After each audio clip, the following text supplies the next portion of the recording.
Hello dear students, welcome to my YouTube class.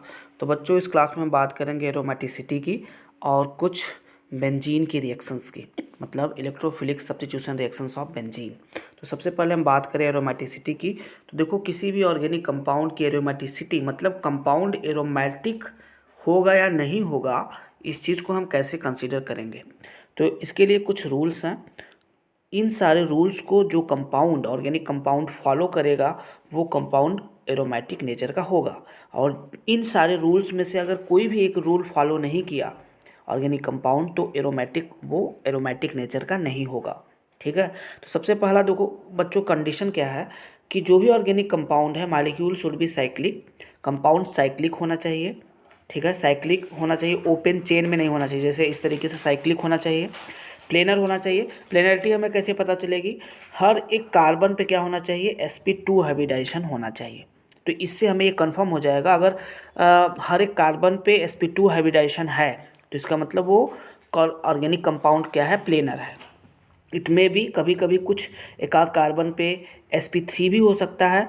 ठीक है, लेकिन वो भी कुछ कंडीशंस में प्लेनैरिटी उसमें रहती है। अगर बाकी के सारे कार्बन sp2 है और उसमें एक कोई sp3 है तो भी वो प्लेनैरिटी में आ जाता है। ठीक है। तो जैसे प्लेनैरिटी की सबसे इंपॉर्टेंट एग्जांपल की बात करूं मैं, तो जैसे बेंजीन। बेंजीन में देखो, हर एक कार्बन पे क्या होता है? sp2 हाइब्रिडाइजेशन होता है। क्यों होता है? क्योंकि हर एक कार्बन पे एक एक हाइड्रोजन कनेक्टेड होते हैं और सारे हाइड्रोजन सिग्मा बॉन्ड से कनेक्ट होते हैं। ठीक है। तो हर एक कार्बन देखो कितने सिग्मा, 3 सिग्मा बॉन्ड और एक पाई बॉन्ड से कनेक्टेड है। तो पाई बॉन्ड से मतलब नहीं है, 3 सिग्मा बॉन्ड है, इसलिए हाइब्रिडेशन क्या बनेगा? sp2 बनेगा। तो बेंजीन एक ऐसा ऑर्गेनिक कंपाउंड है जिसके अंदर बहुत ज़बरदस्त प्लेनैरिटी होती है। ठीक है। And conjugated. अब देखो, कॉन्जुगेटेड का मतलब क्या होता है कि किसी भी सिस्टम के अंदर क्या होना चाहिए? अल्टरनेट डबल बॉन्ड होना चाहिए। अल्टरनेट डबल बॉन्ड होना चाहिए। क्या होना चाहिए? Alternate double bond. अगर अल्टरनेट डबल बॉन्ड है तब तो उसे हम कॉन्जुगेटेड बोलेंगे, मतलब कि वो कंपाउंड क्या होगा? कॉन्जुगेटेड होगा। जैसे सिंपल सा एग्जांपल अगर हम देखें, जैसे बेंजीन में देखो, बेंजीन में अगर आप देखोगे तो अल्टरनेट डबल बॉन्ड दिखाई देगा। ठीक है, double bond single bond, double bond single bond, double bond single bond. ठीक है। तो ये क्या है? बेंजीन एक कॉन्जुगेटेड सिस्टम है। दूसरा रूल्स क्या है कि complete delocalisation of the pi electrons in the ring. मतलब पाई इलेक्ट्रॉन्स जो होंगे, पाई इलेक्ट्रॉन्स कौन से होंगे? जो डबल बॉन्ड, जहाँ पे डबल बॉन्ड होगा तो जाहिर सी बात है डबल बॉन्ड में पाई बॉन्ड जो होगा, उस पाई बॉन्ड में क्या प्रेजेंट होगा? पाई इलेक्ट्रॉन्स प्रेजेंट होगा। ठीक है। तो इस तरीके से रिंग के अंदर पाई इलेक्ट्रॉन्स का डीलोकलाइजेशन होना चाहिए। जैसे कि बेंजीन रिंग के अंदर पाई इलेक्ट्रॉन्स जो होता है वो क्या करता है? डीलोकलाइज करता है, एक जगह से दूसरी जगह और दूसरी जगह से तीसरी जगह, इस तरीके से क्या करता है? मूव करता रहता है। तो अंदर क्या होना चाहिए? डीलोकलाइजेशन होना चाहिए पाई इलेक्ट्रॉन्स का। और तीसरा सबसे इम्पॉर्टेंट जो रूल है वो है हकल रूल को फॉलो करना चाहिए। कंपाउंड क्या करना चाहिए? हकल रूल को फॉलो करना चाहिए। हकल रूल देखो बच्चों क्या होता है? Presence of 4n+2 pi electron system, मतलब इन द रिंग के अंदर 4n+2 पाई इलेक्ट्रॉन्स प्रेजेंट होना चाहिए, तभी वो कंपाउंड हकल रूल को फॉलो करेगा और तभी वो एरोमेटिक होगा। तो 4n+2 पाई के अकॉर्डिंग अगर हम बात करें तो यहाँ पे n की वैल्यू अगर हम 0 रखते हैं तो हमें क्या मिलेगा? 2 पाई मिलेगा। अगर हम n की वैल्यू 1 रखते हैं तो हमें क्या मिलेगा? 6 पाई मिलेगा। और अगर हम n की वैल्यू 2 रखते हैं तो हमें क्या मिलेगा? 10 पाई मिलेगा। क्या मिलेगा? 10 पाई। इस तरीके से 14 पाई। ठीक है, 18 पाई। तो मतलब 2 पाई, 6 पाई, 10 पाई, 14 पाई, 18 पाई के जो सिस्टम वाले ऑर्गेनिक कंपाउंड्स होंगे वो सभी क्या होंगे? आपके एरोमेटिक नेचर के होंगे, क्योंकि वो हकल रूल को फॉलो करेंगे। देखो, अगर किसी कंपाउंड के अंदर 4 पाई सिस्टम आ रहा है, 4 पाई अगर काउंट करने पे आ रहा है तो इसका मतलब वो एरोमेटिक नहीं होगा, क्योंकि हकल रूल में केवल क्या है? 2 पाई है, 6 पाई है, 10 पाई है, 14 पाई है और 18 पाई है। तो इसको हम ध्यान देंगे। ठीक है। अब देखो बच्चों, एक एग्जाम्पल के थ्रू अगर हम बात करें, जैसे देखो सबसे बेस्ट एग्जाम्पल हम बेंजीन की बात करते हैं। अब ध्यान से देखो, बेंजीन क्या पहले रूल को फॉलो कर रहा है? साइक्लिक है। हाँ, ऑफ कोर्स साइक्लिक है कंपाउंड ये। प्लेनर है। हाँ, प्लेनर है, क्योंकि हर एक कार्बन पे क्या है? इसमें sp2 हाइब्रिडेशन है। And conjugated. कॉन्जुगेटेड का मतलब अंदर क्या होना चाहिए? अल्टरनेट डबल बॉन्ड होना चाहिए। तो देखो अल्टरनेट डबल बॉन्ड भी है, ये तीनों चीज़ों को फॉलो कर रहा है। अब complete delocalisation of pi electrons, pi electrons जो इसके अंदर रिंग के अंदर जो पाई इलेक्ट्रॉन्स हैं इनका डीलोकलाइजेशन पॉसिबल है। क्यों पॉसिबल है? क्योंकि ये पाई इलेक्ट्रॉन्स जो है, ये पाई बॉन्ड्स जो प्रेजेंट है रिंग के अंदर, ये सभी अल्टरनेट फॉर्म में है, इसी वजह से इनका डीलोकलाइजेशन पॉसिबल है। ठीक है, अब देखो ये क्या हकल रूल को फॉलो कर रहा है? हाँ, तो एक चीज़ आप याद रखो कि पाई बॉन्ड, अगर एक पाई बॉन्ड है, ध्यान से समझो, एक पाई बॉन्ड अगर है तो एक पाई बॉन्ड में कितने इलेक्ट्रॉन्स होंगे? 2 इलेक्ट्रॉन्स होंगे। ठीक है, तो 3 पाई बॉन्ड है तो 3 पाई बॉन्ड के टोटल कितने इलेक्ट्रॉन्स हुए? 6 पाई इलेक्ट्रॉन्स हुए। कितने हुए? 6 पाई इलेक्ट्रॉन्स। एक पाई बॉन्ड में 2 इलेक्ट्रॉन होते हैं तो 3 पाई बॉन्ड में 6 पाई इलेक्ट्रॉन्स होंगे, तो इसका मतलब 6 पाई इलेक्ट्रॉन हक्कल रूल में आ रहा था। ठीक है, इसका मतलब ये हक्कल रूल को फॉलो कर रहा है। इसका मतलब ये हुआ कि बेंजीन एक क्या है? एरोमेटिक कंपाउंड है। बेंजीन क्या है? एक एरोमेटिक कंपाउंड है। ठीक है बच्चों, इसी तरीके से देखो, इसी तरीके से अगर हम बात करें नैप्थलीन की, ठीक है, नैप्थलीन क्या होता है? जब दो बेंजीन रिंग आपस में फ्यूज होते हैं तो उसे क्या कहा जाता है? नैप्थलीन कहा जाता है। तो नैप्थलीन में भी देखो हकल रूल फॉलो कर रहा है। 2, 4, 6, 8, 10, 5 पाई बॉन्ड है इसलिए 10 पाई इलेक्ट्रॉन सिस्टम है इसमें, और 10 पाई इलेक्ट्रॉन हकल रूल को फॉलो करता है। ये साइक्लिक भी है, प्लेनर भी है, कॉन्जुगेटेड भी है, अल्टरनेट डबल बॉन्ड भी प्रेजेंट है। ठीक है, इस वजह से ये भी कंपाउंड क्या होता है? एरोमेटिक नेचर का होता है। और साथ में अगर हम 3 क्या कर दें? अगर हम 3 बेंजीन रिंग फ्यूज कर दें, क्या कर दें? 3 बेंजीन रिंग अगर फ्यूज हो जाए तो ये कंपाउंड हो जाता है एंथ्रासीन। इसका नाम क्या होता है? एंथ्रासीन होता है। और एंथ्रासीन भी क्या होता है? एरोमेटिक नेचर का होता है, क्योंकि इसमें 7 पाई इलेक्ट्रॉन्स हैं, 7 पाई बॉन्ड है। तो कितने पाई इलेक्ट्रॉन्स हुए? 7 मल्टीप्लाइड बाई 2, 14 पाई इलेक्ट्रॉन्स। तो ये हकल रूल को फॉलो कर रहा है, साइक्लिक भी है, प्लेनर भी है, कॉन्जुगेटेड भी है, क्योंकि अल्टरनेट डबल बॉन्ड दिखाई दे रहा है सिस्टम के अंदर, और हकल रूल को फॉलो भी कर रहा है। ठीक है, इस वजह से ये कंपाउंड क्या होगा? एरोमेटिक नेचर का होगा। अब हम कुछ केटायंस और एनायंस की बात करते हैं। देखो बच्चों, जैसे अगर हमारे पास कुछ इस तरह का कंपाउंड है, जैसे मान लो साइक्लोपेंटाडाईइन। देखो साइक्लोपेंटाडाईइन है, ये साइक्लोपेंटाडाईइन हमने 2 बनाया है। ठीक है, अब यहाँ पे हमने पॉजिटिव चार्ज कर दिया और यहाँ पे हमने नेगेटिव चार्ज कर दिया। अब ध्यान से देखो, इसमें आपको ये बताना है कि कौन सा कंपाउंड एरोमेटिक है और कौन सा नहीं है। तो देखो ध्यान से, साइक्लोपेंटाडाईइनिल केटायन है ये, दिस इज साइक्लोपेंटाडाईइनिल केटायन, और ये है साइक्लोपेंटाडाईइनिल एनायन। इसका नाम है साइक्लोपेंटाडाईइनिल एनायन, और ये है साइक्लोपेंटाडाईइनिल केटायन। अब ध्यान से देखो, साइक्लोपेंटाडाईइनिल केटायन, आप जानते हो जहाँ भी पॉजिटिव चार्ज होता है वहाँ पे कितने इलेक्ट्रॉन्स होते हैं? 0 इलेक्ट्रॉन्स। पॉजिटिव चार्ज का मतलब इलेक्ट्रॉन्स हम कितना वहाँ कंसिडर करते हैं? 0। और नेगेटिव चार्ज का मतलब होता है 2 इलेक्ट्रॉन्स। अब ध्यान से देखो, इस सिस्टम में अगर हम देखें तो कंपाउंड तो साइक्लिक है और प्लेनर भी है। क्यों प्लेनर है? क्योंकि हर एक कार्बन पे sp2 हाइब्रिडेशन है।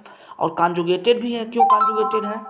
क्यों कॉन्जुगेटेड है? क्योंकि अल्टरनेट डबल बॉन्ड है। अब आप ये यहाँ पे सोच रहे होंगे डबल बॉन्ड के बाद सिंगल बॉन्ड है। ठीक है, सिंगल बॉन्ड है।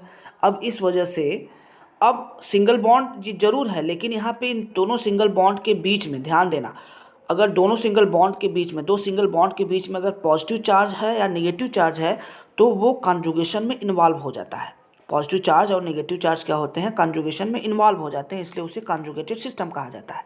ध्यान देना, 2 single bond, 2 alternate single bond के बीच में अगर पॉजिटिव चार्ज या नेगेटिव चार्ज है तो वो क्या करेगा? कॉन्जुगेशन में इन्वॉल्व होगा। ठीक है, अब देखो ध्यान से, अब यहाँ पे दूसरे में अगर हम इसमें अब ध्यान से देखें तो ये साइक्लिक भी है, प्लेनर भी है और कॉन्जुगेटेड भी है। ठीक है, तो इस तरीके से ये सिस्टम इन सब सारी चीज़ों को तो फॉलो कर रहा है। पाई इलेक्ट्रॉन्स का डिलोकलाइजेशन भी हो रहा है, लेकिन ये हकल रूल को फॉलो नहीं कर रहा है। ये कंपाउंड किसको फॉलो नहीं कर रहा है? हकल रूल को फॉलो नहीं कर रहा है, इसलिए एरोमेटिक नहीं होगा। क्यों हकल रूल को फॉलो नहीं कर रहा है? क्योंकि इसमें 2 पाई बॉन्ड है अब 2 पाई बॉन्ड से कितने पाई इलेक्ट्रॉन्स बनेंगे, 4 पाई इलेक्ट्रॉन्स बनेंगे, और पॉजिटिव चार्ज का मतलब 0 इलेक्ट्रॉन, तो 4 + 0 कितना हुआ, 4 पाई इलेक्ट्रॉन्स हुआ। और 4 पाई इलेक्ट्रॉन्स का मतलब हकल रूल को फॉलो नहीं करता है, 4 पाई इलेक्ट्रॉन सिस्टम वाले ऑर्गेनिक कंपाउंड्स हकल रूल को फॉलो नहीं करते, इसलिए एरोमेटिक नहीं होगा। साइक्लोपेंटाडाइनिल केटायन इज नॉन एरोमेटिक, ठीक है, this is not aromatic. But cyclopentadienyl anion is aromatic because of the presence of 6 pi electron system. देखो ये साइक्लिक भी है, प्लेनर भी है, कॉन्जुगेटेड भी है, ठीक है। अब ये हकल रूल को फॉलो भी कर रहा है। देखो 2 पाई बॉन्ड है, तो 2 पाई बॉन्ड के कितने इलेक्ट्रॉन्स हुए, 4 इलेक्ट्रॉन्स हुए, और इन ये जो नेगेटिव चार्ज है ये भी तो कॉन्जुगेशन में इन्वॉल्व होगा, ठीक है। तो इस वजह से यहाँ पे डीलोकलाइज्ड इलेक्ट्रॉन कितना हो जाएगा, 2, तो 4 + 2 हम ले लेंगे, कितना हो जाएगा, 6 इलेक्ट्रॉन हो जाएगा। और 6 पाई इलेक्ट्रॉन सिस्टम जो होता है वो किसको रिप्रेजेंट करता है, हकल रूल को। इस वजह से ये 6 पाई इलेक्ट्रॉन सिस्टम का केस है, इस वजह से ये जो साइक्लोपेंटाडाइनिल एनायन होगा ये एरोमेटिक नेचर का होगा, ठीक है बच्चों। तो ये इंपॉर्टेंट क्वेश्चन है, इसको आप देख लेंगे। अब बच्चों हम बात करते हैं नेक्स्ट टॉपिक की, that is electrophilic substitution reactions of benzene.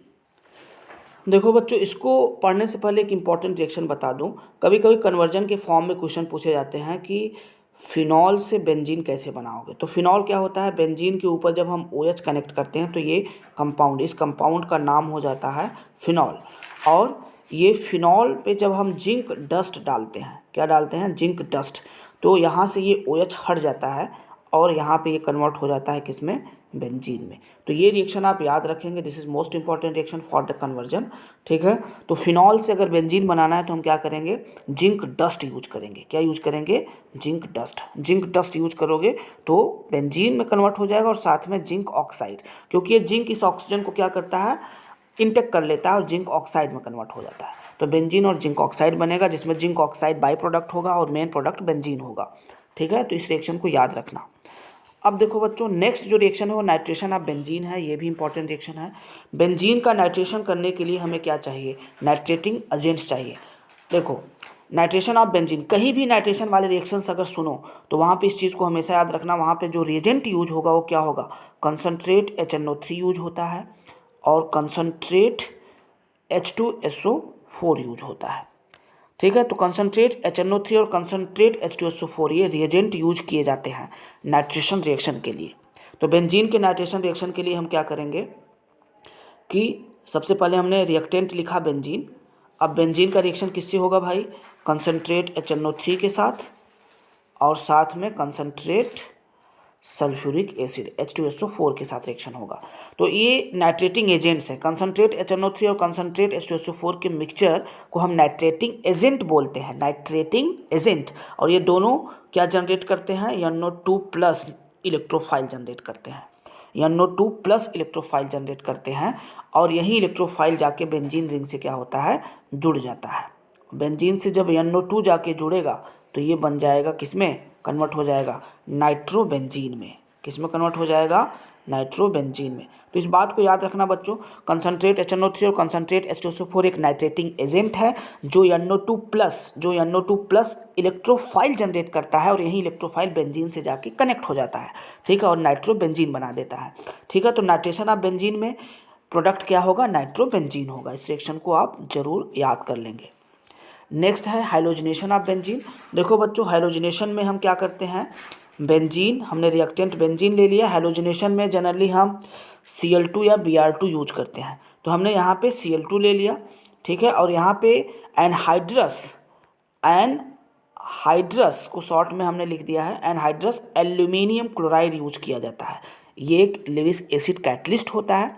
Anhydrous aluminium chloride क्या करता है, Cl2 से Cl+ इलेक्ट्रोफाइल जनरेट करवाता है, Cl+ इलेक्ट्रोफाइल जनरेट करवाता है, और यही Cl+ बेंजीन रिंग से जाके कनेक्ट हो जाता है और क्या बन जाता है, क्लोरोबेंजीन। बेंजीन से जब Cl कनेक्ट होगा तो इसका नाम क्या होगा भाई, क्लोरोबेंजीन होगा। अगर यहाँ हम Br2 यूज करते तो यहाँ पे क्या कनेक्ट होता है, यहाँ पे Cl की जगह Br कनेक्ट होके ब्रोमोबेंजीन बन जाता, ठीक है बच्चों। तो ये था आपका हैलोजिनेशन ऑफ बेंजीन।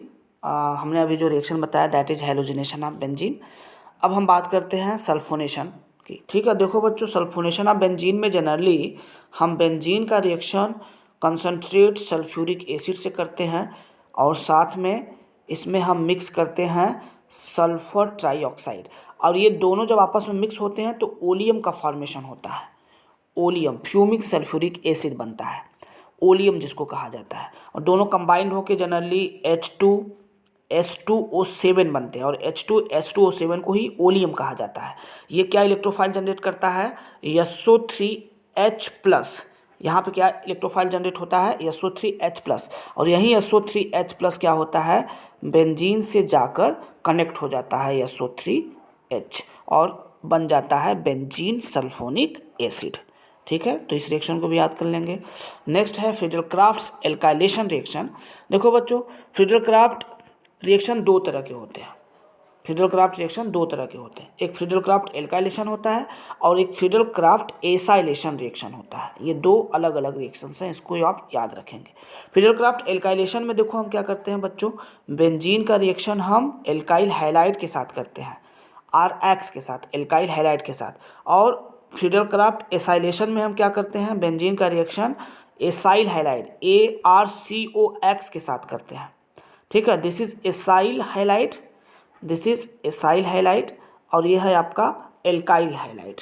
और दोनों में हम रिएजेंट क्या यूज करते हैं, एल्यूमिनियम क्लोराइड, एनहाइड्रस AlCl3। याद रखना, यहाँ पे भी क्या रिएजेंट यूज होगा, एनहाइड्रस एल्यूमिनियम क्लोराइड। तो यहाँ पे इलेक्ट्रोफाइल R जो होता है R+ के फॉर्म में निकलता है और यहाँ पे RCO+ के फॉर्म में निकलता है। ठीक है, तो यहाँ ये R जाके बेंजीन रिंग से जुड़ जाएगा। ठीक है, R जुड़ जाएगा और एल्काइल बेंजीन बनेगा। ठीक है, अब R की जगह अगर CH3 रहेगा तो यहाँ पे CH3 जाके कनेक्ट हो जाएगा, टॉल्विन बन जाएगा। अगर R की जगह C2H5 रहेगा तो यहाँ पे C2H5 जाके जुड़ जाएगा और एथाइल बेंजीन बन जाएगा। अब दूसरे वाले केस में, ऊपर वाला रिएक्शन है फ्रीडल-क्राफ्ट एल्काइलेशन और नीचे वाला रिएक्शन है फ्रीडल-क्राफ्ट एसाइलेशन। ठीक है, एनसीईआरटी बुक में ये दिया हुआ है, अच्छे से देख लेंगे। ठीक है, यहाँ पे अब क्या होगा, RCO, मतलब ये RCO बेंजीन से कनेक्ट हो जाता है। बेंजीन से क्या जुड़ेगा भाई, उल्टा होके जुड़ जाएगा C double bond OR, C double bond OR, C double bond O क्या R बनेगा, डैट इज एसिटोफिनोन। ठीक है, या अगर यहाँ पे R की जगह CH3 हम ले लें तो क्या बनेगा, COCH3 यहाँ पे हो जाएगा और उसका नाम होगा एसिटोफिनोन। ठीक है, तो वो डिपेंड करता है R क्या हो सकता है, R इट में भी CH3, C2H5, C3H7 कुछ भी हो सकता है। ठीक है, और उसी के अकॉर्डिंग ये जाके प्रोडक्ट यहाँ पे फॉर्म होगा। ठीक है, तो ये था फ्रीडल-क्राफ्ट एल्काइलेशन और ये फ्रीडल-क्राफ्ट एसाइलेशन। अब बच्चों हम बात करते हैं mechanism of electrophilic substitution reaction की। तो सबसे पहले ये जो हमने रिएक्शंस पढ़ा है, अगर इसके मैकेनिज्म की हम बात करें तो मैकेनिज्म में देखो, सबसे पहले अगर हम बेंजीन के मैकेनिज्म की बात करें तो सबसे पहला स्टेप इसका होता है, स्टेप फर्स्ट होता है फॉर्मेशन ऑफ या generation of electrophile. Generation of electrophile, पहले स्टेप में इलेक्ट्रोफाइल जनरेट करना होता है। तो जैसा कि हमने आपको बता ही दिया कि हर एक स्टेप में अगर नाइट्रेशन होगा तो वहाँ पे NO2+ इलेक्ट्रोफाइल जनरेट होगा, और अगर सल्फोनेशन होगा तो वहाँ पे SO3H+ इलेक्ट्रोफाइल जनरेट होगा। अगर हैलोजिनेशन होगा तो वहाँ पे X+ इलेक्ट्रोफाइल जनरेट होगा। अगर Cl2 होगा तो Cl+, अगर Br2 होगा तो Br+। अब देखो, फ्रीडल-क्राफ्ट एल्काइलेशन अगर है, फ्रीडल-क्राफ्ट एल्काइलेशन अगर है तो फ्रीडल-क्राफ्ट एल्काइलेशन में क्या जनरेट होगा, R+ इलेक्ट्रोफाइल जनरेट होगा। और फ्रीडल-क्राफ्ट एसाइलेशन में, अगर फ्रीडल-क्राफ्ट एसाइलेशन रिएक्शन है तो वहाँ पे RCO+ इलेक्ट्रोफाइल जनरेट होगा। ठीक है, तो ये 5 रिएक्शंस हैं, इन पाँचों रिएक्शंस में किस तरीके से इलेक्ट्रोफाइल जनरेट हो रहा है ये आपको पता चल गया। अब देखो बच्चों, किसी एक मैकेनिज्म को मैं बता रहा हूँ, बाकी के सब हो जाएंगे।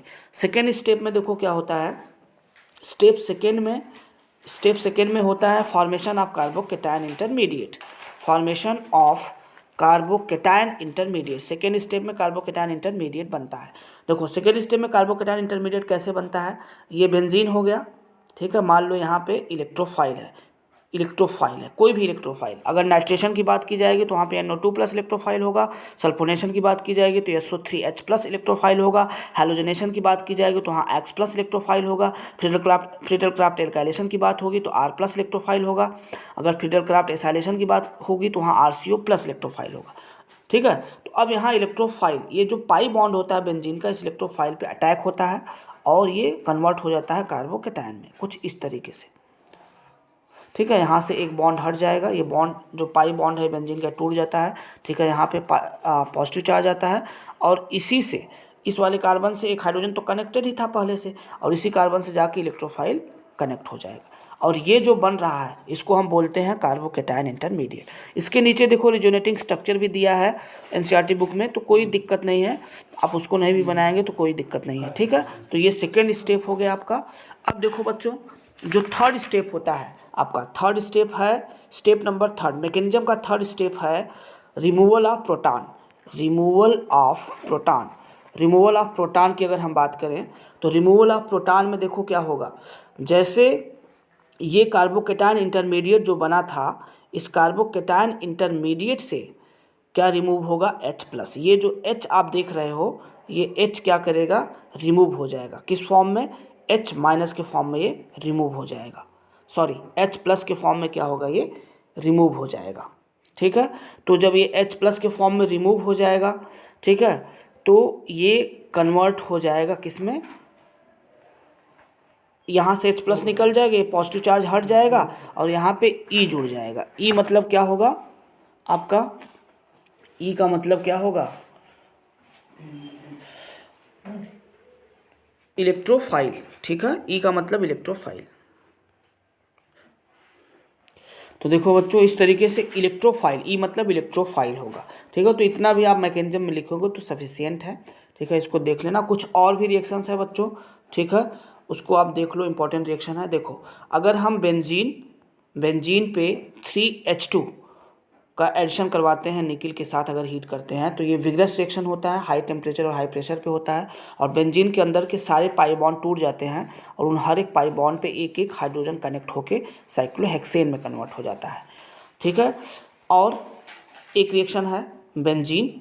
ठीक है, बेंजीन का अगर 3Cl2 के साथ रिएक्शन हो रहा है अल्ट्रावायलेट रेज में 300 केल्विन टेम्परेचर पे, तो ये बेंजीन के अंदर के सारे बॉन्ड टूट जाते हैं पाई बॉन्ड, और हर एक कार्बन पे एक एक Cl जाके जुड़ जाता है, जिसको हम क्या बोलते हैं, BHC, बेंजीन हेक्साक्लोराइड। ये इंपॉर्टेंट है, गैमेक्सीन भी इसको बोला जाता है बच्चों, this is also called Gammexane. ठीक है, तो how will you convert BHC from benzene, आप यही रिएक्शन लिखेंगे। ठीक है, BHC को हम कैसे बनाएंगे बेंजीन से, 3Cl2 का रिएक्शन करवा के अल्ट्रावायलेट रेज के प्रेजेंस में ये रिएक्शन करता है। 300 या फिर 500 केल्विन टेम्परेचर के आसपास इसको हम रखते हैं, 300 से 500 केल्विन के बीच में। ठीक है, तो ये भी इंपॉर्टेंट रिएक्शन है, इसको आप नोट कर लेंगे ज़रूर। ठीक है बच्चों, तो thank you for watching this video, this is most important video. ठीक है, इसको ज़रूर आप अच्छे से देख लेंगे। Okay, thank you for watching this video. Okay, have a good day.